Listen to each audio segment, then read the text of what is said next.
সর্দি কাশির মতন একটা রোগ এখন সবার মধ্যেই দেখা দিচ্ছে, সেটা হলো পেটের সমস্যা।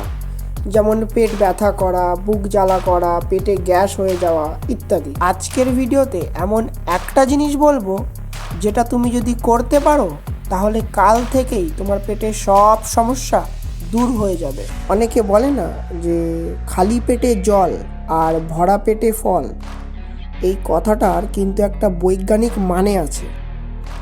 আজকের ভিডিওতে আমরা এই খালি পেটে জল শুধু এই লাইনটা নিয়ে আলোচনা করব। দেখো, সকালবেলা যখন আমরা ঘুম থেকে উঠি তখন আমাদের মুখের মধ্যে অনেক ব্যাকটেরিয়া জমা হয়, যেগুলো আমাদের শরীরের পক্ষে অনেকটা উপকারী।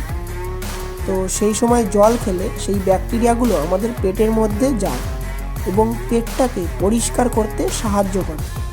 আর পেট পরিষ্কার থাকলে পেটে কোনো রোগ থাকে না, তাই বলা হয় বাসি পেটে জল খেতে। তাই সকালবেলা উঠে সবার প্রথমে জল খাবেন, তাহলেই আপনার পেট পুরোপুরি সুস্থ থাকবে।